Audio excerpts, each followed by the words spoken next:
Friends, my name is Kapil Goyal, and in this tutorial I will teach you how can you delete data from the database with raw queries.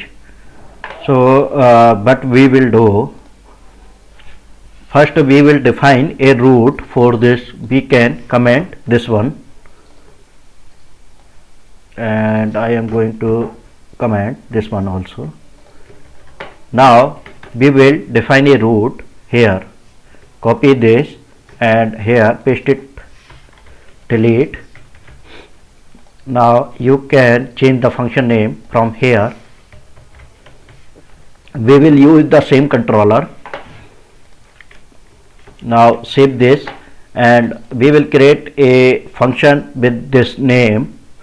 Copy this and go to your controller. Here we will create a function. Now we will write our db raw query. Now colon delete is a function name. Now here we will write our query, delete from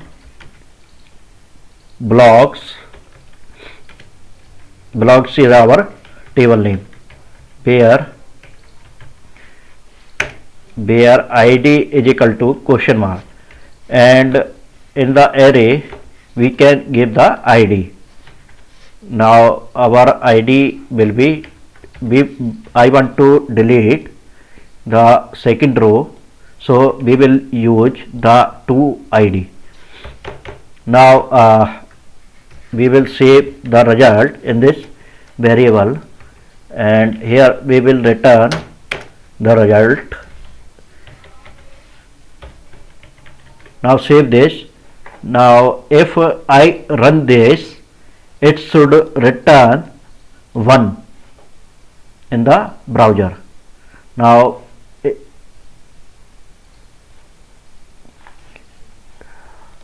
copy the slug from here, copy this and go to your browser and paste it here, refresh. Here you can see 1 here.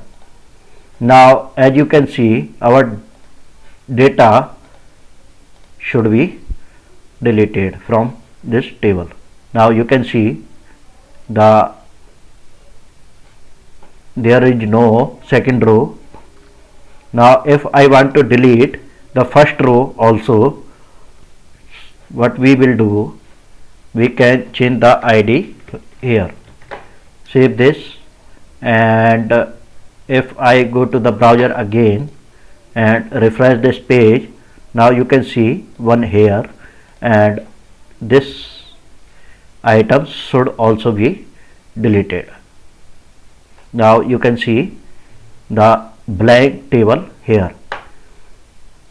Thanks for watching this video. If you like this video, please subscribe my channel.